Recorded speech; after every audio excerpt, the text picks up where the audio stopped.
خوړلې مې په دې لاره تندک دی زما شک دی، خوړلې مې په دې لاره تندک دی زما شک دی، د زړه مې دلته چېرته ورک دی زما شک دی. ما ساتلي دي یاران او ماران دواړه، ما ساتلي دي یاران او ماران دواړه، چا راکړی راله ټک دی زما شک دی. بسم الله الرحمن الرحیم. قدرمنو حیات یوسفزی ما او تاسو ګورئ زموږ ټي وي. نن ناست یو په پولو ګراونډ کې یو ډېر قدرمن محترم شاعر صاحب را سره ناست دی، پیژنګلو به را سره خپله کوي. وروره څه په مختصر پیژنګلو به را سره وکړي؟ زما نوم تاج محمد خان دی او شانګړه کانډوسه ضلع بونه شانګړه کانډوس تعلق دی زما. او زه خو مطلب شاعري کوم، مطلب خو دی مطلب دا چې ما کوم شاعران دي ډېر زما پسندیده شاعر چې کوم دی هغه صاحب شاه صابر دی.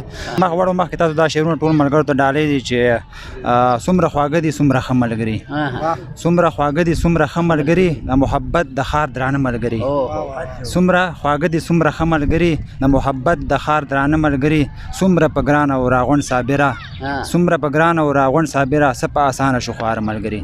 نو دا ټول محفل د ډالۍ ولې چې ملګري مطلب راغونډېږي خو ډېر په مشکل او خوارېږي ډېر په اسانه. او نور شعرونه داسې دي چې زما د زړه له درده لیونی شوې که نه، د زړه د درده لیونی شوې که نه، زما صابره ته سړی شوې که نه. د محبت ګرمي دې ولیدله، د محبت ګرمي دې ولیدله، په یخو واورو کې خولې شوې که نه. او د محبت ګرمي دې ولیدله، په یخو واورو کې خولې شوې که نه. نوی الزام را باندې ولګوه، نوی الزام را باندې ولګوه، زړې خبرې خو زړې شوې که نه. او ما درته وی چې سترګې مه توروه، ما درته وی چې سترګې مه توروه، د خلکو سترګې در پسې شوې که نه. ډېر ښه دا شعر بیا ووایه. ډېره مننه ډېره مننه. او ما درته وی چې سترګې مه توروه، د خلکو سترګې در پسې شوې که نه. ورسته دا شعر دی چې ستا په تعویذونو مولا نه وځي، ستا په تعویذونو مولا نه وځي، نه وځي د زړه نه اشنا نه وځي، ستا په تعویذونو مولا نه وځي، نه وځي د زړه نه اشنا نه وځي. زه دې په هر ځای کې ازار کړی یم، زه دې په هر ځای کې ازار کړی یم، تا ته مې د خولې نه دعا نه وځي. ډېره مننه کوم، ډېره مننه مننه. زه دې په هر ځای کې ازار کړی یم، تا ته مې د خولې نه دعا نه وځي.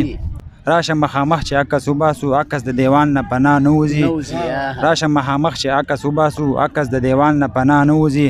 او اوس ته فکرمن پخوانی نه دی، اوس ته فکرمن هغه پخوانی نه دی، اوس ترې خبره خطا نه وځي. ډېر ښه، ډېره مننه. بس رحمان بابا څه یو شعر خو را سره شریک کړه. نو رحمان بابا خو شعر دا دی چې هغه د حقیقي شعرونه دي. وایي اورېدلي مې نومونه هم څلور دي، نازل شوي کتابونه هم څلور دي، اورېدلي مې نومونه هم څلور دي، نازل شوي کتابونه هم څلور دي. په څلورو بازوګانو د سفر دی، په څلورو بازوګانو د سفر دی، امامان دي مسلکونه هم څلور دي.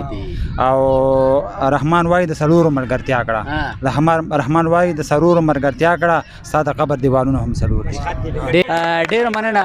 امید ساتو په دغه تمه او په دغه ایله چې دغه ځوانان به د شنګلي نوم په هر میدان باندې روشن کوي. په دغه شعر د نه بخښنه علمه طایب صاحب وایي غزل به مې پوخ نه وي خو جواز لرم، او په کم عمرۍ کې د پخې خبرې خوند نه کوي. ښاد د باد د بریالي اوسئ، د لوی الله په امان.